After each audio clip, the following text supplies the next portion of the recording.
Michael Jordan was asked to visit a dying child. He arrived too late. What he did at the funeral went viral. The morning was quiet in Akron, Ohio. Snow hadn't yet come, but the sky had that heavy gray look that said it might later. Inside the modest Turner household, 10-year-old Eli lay bundled under a thick blanket on the couch, a Bulls cap pulled low over his bald head. He looked small. Too small. Ben Turner sat nearby, thumbing his phone, avoiding eye contact with his wife, Hannah, who was in the kitchen carefully sealing an envelope. She double-checked the address. Chicago. It was addressed to Michael Jordan. He really wrote this himself, she asked quietly, holding it up. Ben nodded. Every word. Yesterday afternoon. He asked me to read it, but then changed his mind, she added. Said he wanted it to be just between him and Mike. Ben gave a half-smile. Kids got standards. Hannah glanced over at Eli, who was watching old Jordan highlight reels on YouTube. No talking. Just watching that familiar tongue-out drive to the basket, over and over. She dropped the letter in the mailbox that afternoon. 3 days later, in a Chicago office tower, Michael Jordan was in a meeting reviewing upcoming appearances for his foundation. It was business as usual. A staff assistant stepped in with a bundle of letters, mostly fan mail. One was different, handwritten, short, and folded inside a hospital pamphlet. He opened it, read it once, then again. The room faded out. I'm 10, the letter began. They say I don't have long. But I'm not scared of that. I just want to meet you. Just once. My dad says I shoot free throws like you. I believe him. Michael closed the letter and stared at it for a long time. He tapped the desk, thinking. What's in Ohio this week? He asked one of his assistants. They looked confused. Nothing. Why? I'm going to Akron, Jordan said, standing. When? Now. He didn't wait for them to sort flights. He called a private pilot he trusted and had a plane ready within hours. As he drove to the airfield, the letter sat in the seat beside him like a quiet passenger. Back in Ohio, Eli was fading. He hadn't eaten in 2 days. Hannah sat beside him on the couch, holding his hand. Ben stayed near the door, watching, helpless. Around noon, Eli stirred. Did it snow yet? He asked weakly. Not yet, baby, Hannah said, brushing his cheek. Maybe tomorrow, he whispered, eyes drifting shut again. By 2:17 p.m., the room fell still. The kind of still that doesn't come back from. No alarms, no gasps, just a slow exhale from Hannah and silence from Ben as the monitor stopped ticking. The hospice nurse arrived soon after. She didn't need to say much. At 5:09 p.m., a black SUV pulled up in front of the house. A tall figure stepped out, wearing jeans and a long coat. No cameras. No crowd. Michael Jordan knocked twice. Hannah opened the door. She stared at him for a long moment, confused. I'm Michael. I got his letter, he said simply, holding it up. Hannah's eyes welled. He passed. A few hours ago.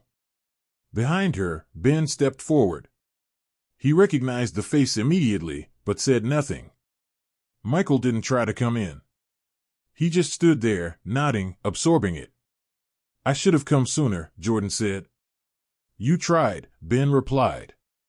Thank you. Jordan looked down at the letter. Can I sit for a minute? They invited him in. The living room was quiet. The TV was off now. A photo of Eli and his dog sat on the mantel. Jordan didn't look at it directly. I read this letter in my office, he said. I left right after. I thought if I moved fast enough, I could beat the clock. Thought maybe I could surprise him. You did, Hannah said, wiping her eyes. He'd be smiling right now. You being here, it matters. Jordan leaned forward, elbows on his knees. He stayed quiet for a long time. Finally, he said, I've played in front of thousands. I've hit game winners. But this. I missed my shot. Ben placed a hand on his shoulder. You came. That's more than most would have done. Michael looked up. Can I have a copy of his letter? Hannah paused. We don't have one. Jordan nodded slowly. Then I'll keep this one.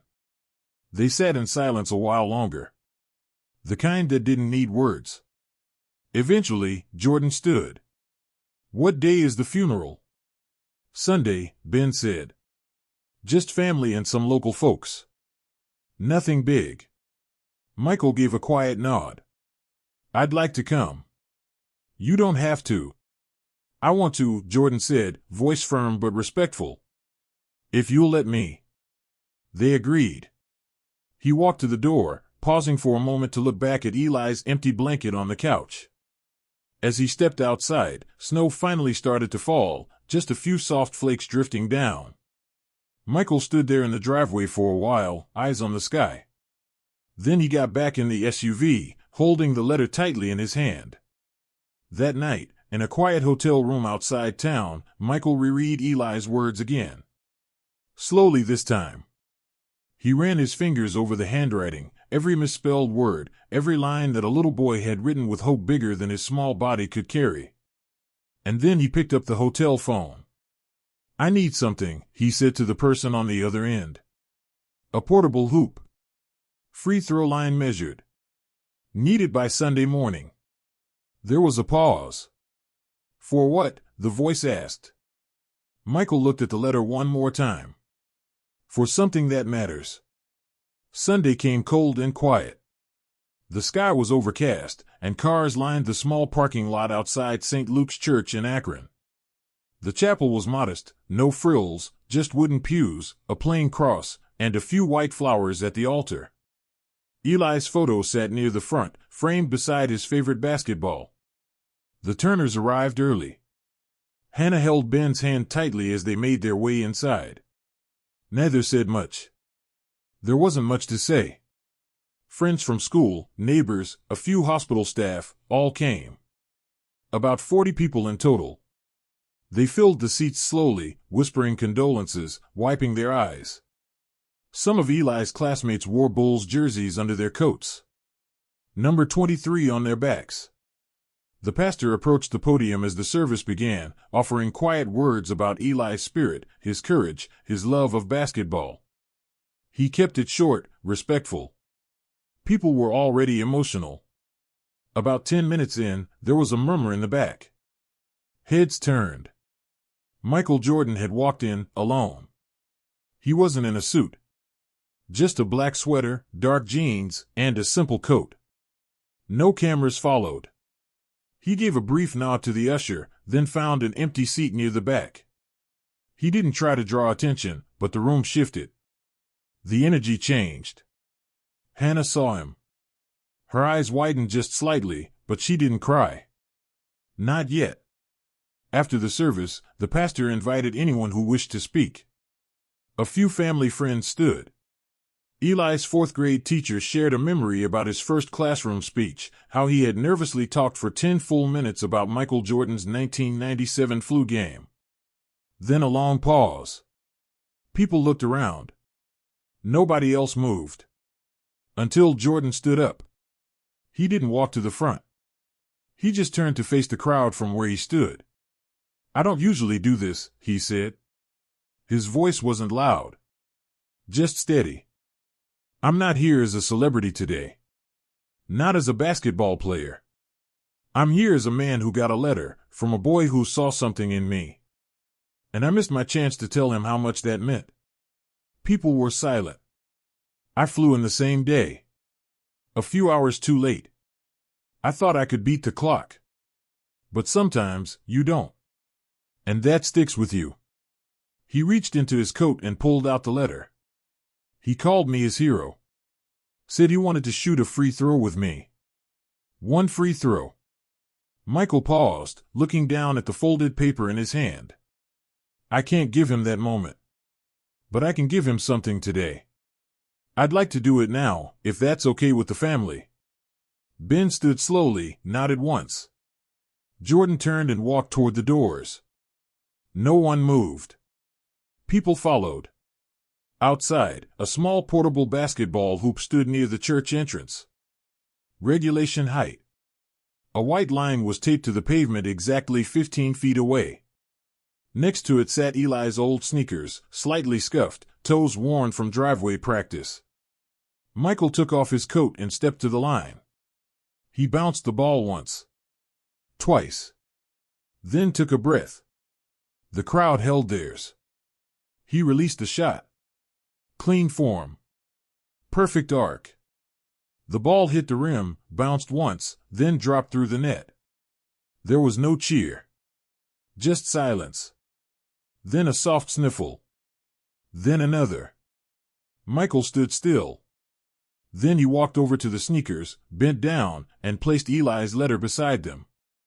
"This shot's for him," he said. "But the next 100?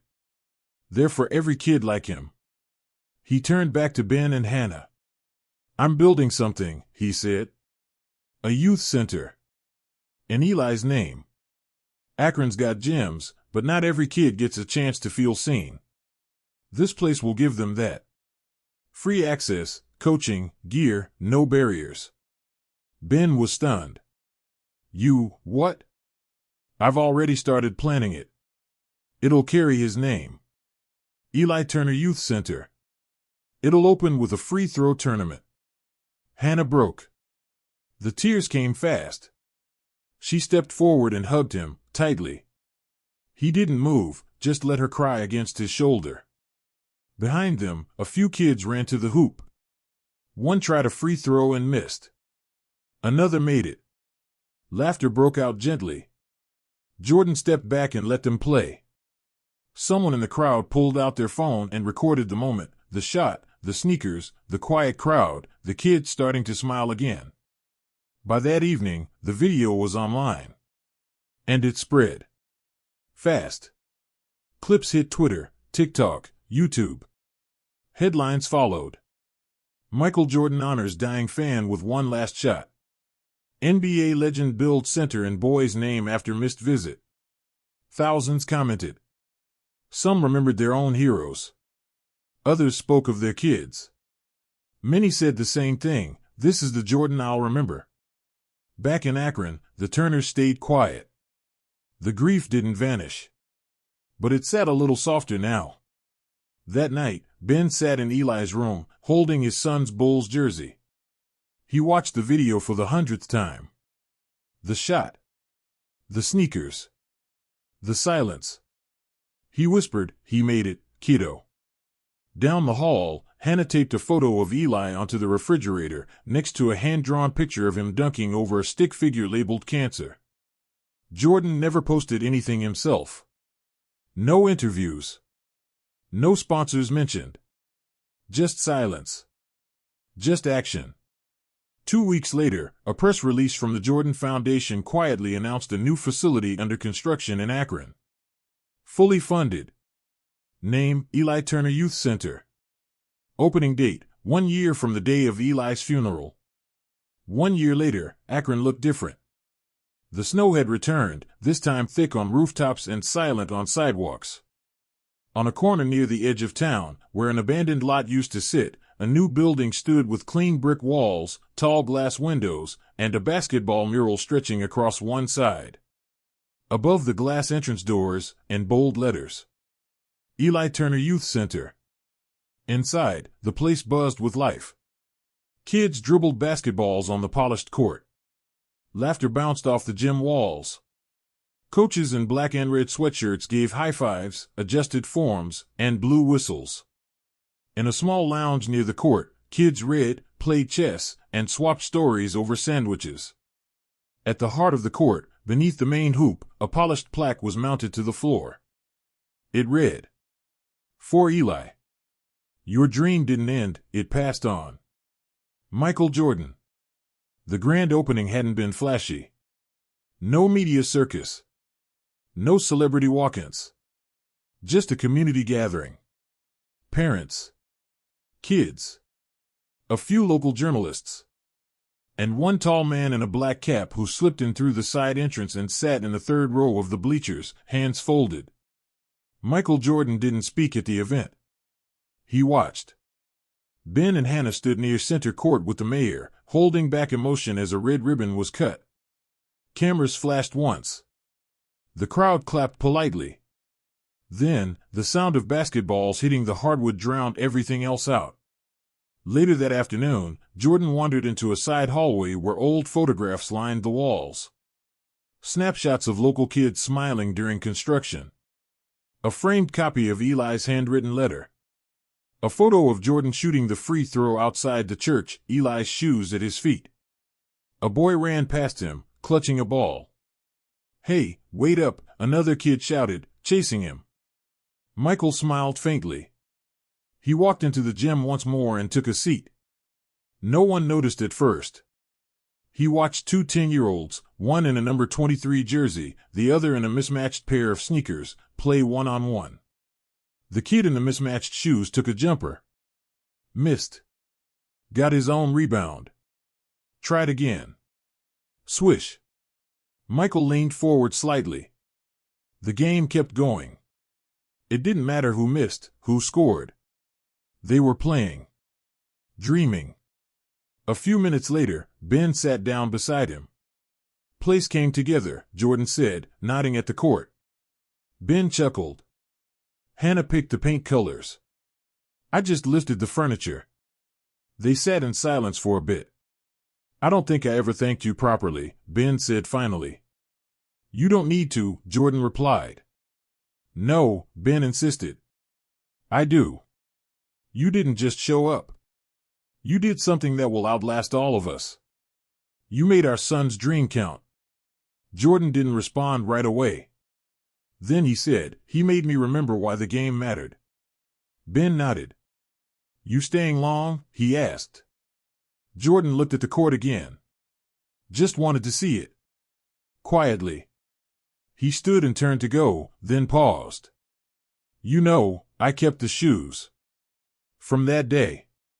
The ones I left under the hoop. I had them restored. Signed one. I brought it with me." Ben raised an eyebrow.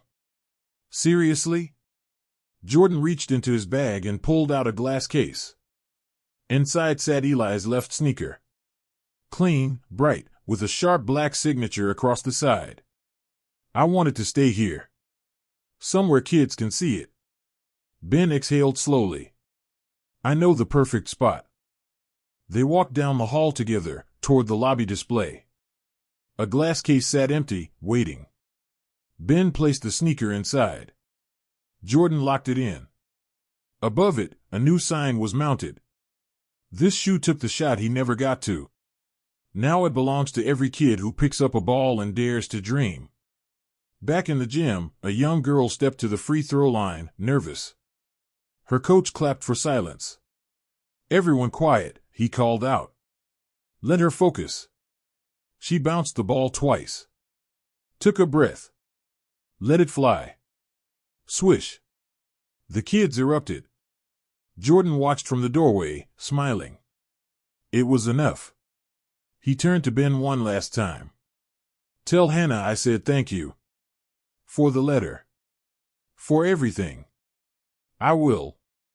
Michael nodded once and walked outside. Snow had begun falling again, soft flakes drifting onto the pavement. He pulled his coat tighter and walked toward the black SUV parked at the curb. Before getting in, he looked back at the center. Lights glowed from every window.